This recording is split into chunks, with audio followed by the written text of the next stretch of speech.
ଅଣାଅଶୀତମ ସ୍ୱାଧୀନତା ଦିବସ। ଆଜି ଆମେ ଅଛୁ Shimilipur Vivekananda school of education. ଆଜି ଏଠି ସ୍ୱାଧୀନତା ଦିବସ ବହୁତ ଖୁସିରେ ମଧ୍ୟ ପିଲାମାନେ ପାଳନ କରୁଛନ୍ତି।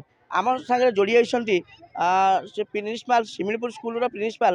ତାଙ୍କ ସାଙ୍ଗରେ ସିଧା ଆମେ ପ୍ରତିକ୍ରିୟା ନେବା। କ'ଣ କହିବେ ଆଜି 79ତମ ଯେଉଁ ସ୍ୱାଧୀନତା ଦିବସ ପାଳନ କଲେ ଏ ବିଷୟରେ ଆପଣ କ'ଣ କହିବେ? ମୁଁ ବିବେକାନନ୍ଦ ସ୍କୁଲ ଏଜୁକେସନର ମୁଁ ଅଧ୍ୟକ୍ଷା ସସ୍ମିତା ସାହୁ। ଆଜି ଆମେ 79ତମ ସ୍ୱାଧୀନତା ଦିବସ ପାଳନ କଲୁ। ପିଲାମାନେ ବହୁ ଖୁସି ସହିତ ଆଜି ସମସ୍ତଙ୍କର ବକ୍ତବ୍ୟ ସବୁ ଦେଲେ।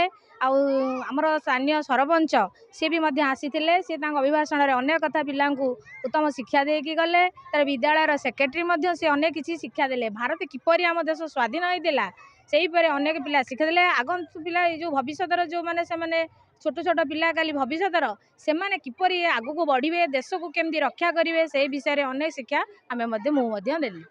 ଏତିକି କହିକି सरदार वल्लभ